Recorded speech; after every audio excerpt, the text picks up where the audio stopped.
Procrastinação, vamos lá. Procrastinar é você estar sempre adiando coisas, né? Você deixa de fazer de imediato uma coisa, vai adiando para amanhã, para depois de amanhã e você acaba não fazendo.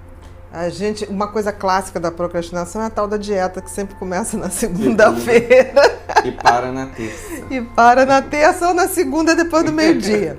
Tá? A gente tem que ver o seguinte, a procrastinação, é comum que a gente tenha algum nível de procrastinação em determinado assunto, dificuldade de priorizar coisas, mas hoje a gente vive uma procrastinação muito maior. Por quê?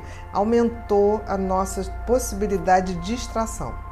E eu digo o seguinte, o grande motivo de procrastinação hoje chama-se redes sociais. Ou celular. As pessoas hoje, elas sentam para fazer uma coisa com o celular do lado. E aí ela começa a fazer, entra uma coisinha ali do WhatsApp, ou do Twitter, ou do Instagram, e aquilo, das redes em geral. Então, o que acontece? A pessoa não consegue mais priorizar. E é uma coisa inacreditável o sumidouro de tempo que é a rede social. Porque você fala assim, vou ficar 15 minutos, passam-se 3 horas. E você está ali perdido. E você está perdido. É o Por sono quê? da Cinderela. Porque você abre milhões de possibilidades. Você começa a entrar na vida de daqui a pouco, uma coisa dá um link para outra coisa, para outra coisa, para outra coisa, que você acaba esquecendo até o que você foi fazer.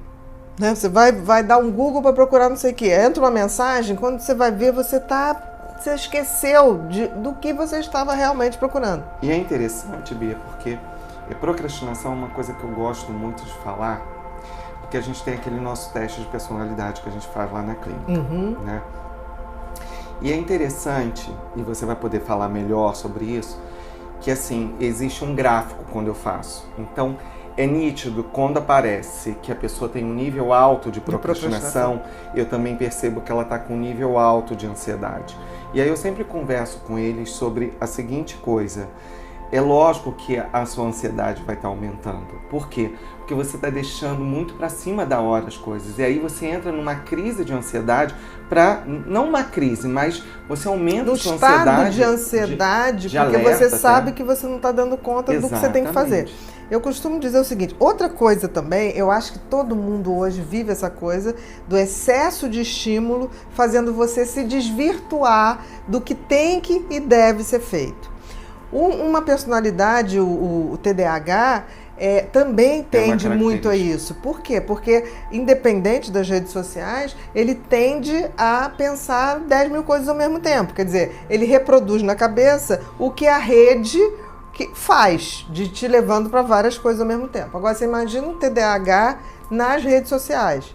Coitado, é 10-0 para a rede. Tá? E tem uma coisa tão interessante na rede, você vê que a rede cada vez evolui mais para capturar a sua atenção.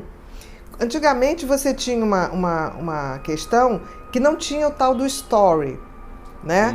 Por que o story foi colocado? Porque o story vai sair do ar, então cria-se a urgência de você ver. O feed vai ficar ali. Você vê que assim que entrou o story, rapidamente as pessoas fazem muito mais acessos no story do que no feed, porque ali é para ficar. O outro não, você quer saber o que a pessoa está fazendo ali naquela hora. Isso é muito ruim, porque a gente vê o seguinte, as pessoas que fazem as redes sociais são pessoas extremamente competentes em capturar a sua atenção, porque a sua atenção vale dinheiro, e vale muito dinheiro. É o tal do neuromarketing. Eu diria que as pessoas que fazem redes sociais, principalmente ligadas ao marketing das redes sociais, elas são as pessoas que mais entendem o funcionamento cerebral. A imagem captura muito mais a gente do que o som ou qualquer outra coisa. O que eles fizeram? Eles botaram o story, eles botaram para você botar som na imagem. Então você está capturando o cérebro de duas maneiras, na imagem, no som, e não vai demorar, vai ter cheiro a rede social, vai ter aroma, eu não sei como, mas vai ter. Eles estão fazendo tudo porque eles realmente estudam.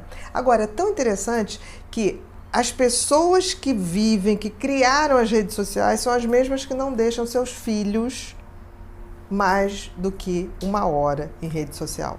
Então, significa que eles têm noção exata do tamanho da captura que isso pode ser, do tamanho da procrastinação que isso pode levar. Então, eu sempre digo, se a gente não tiver conhecimento suficiente, a gente vai ser capturado por isso e a gente só vai ver o lado ruim da coisa. Tem um filme maravilhoso que é O Dilema das Redes, que eu sugiro, já até sugeri, vou sugerir de novo, que as pessoas vejam. Porque, assim, se os criadores estão querendo diminuir o tempo, é porque isso tem um poder de captura do teu cérebro muito grande. E aí é uma captura que faz com que você deixe de ter o controle do seu cérebro, né? O cérebro é uma máquina que a gente tem que conduzir. Nós não somos nosso cérebro. Nós somos o diretor, o roteirista de tudo que o cérebro vai viver. Então, a gente precisa ter essa noção de que a vida a gente tem que pautar. Qual é o script da vida para evitar a procrastinação? O script é, eu pauto hoje o que eu vou fazer amanhã. E primeiro eu faço as coisas que precisam e devem ser feitas. Depois, sim, que eu vou me divertir ou eu vou para a rede. Então, assim, não deixem nunca de fazer. Eu, quando estou escrevendo, eu levanto, tomo banho, tomo café, celular desligado, e eu vou de 7 da manhã às 3 da tarde, sem contato, direto. Depois, que é o meu limite de tempo, eu pego, ou vou fazer uma ginástica, ou vou andar de bicicleta, depois eu volto, dou uma olhadinha nas redes e também não me permito ficar muito, porque é programado para te capturar. E aí a procrastinação nunca terá jeito. Obrigado. Nada, querido.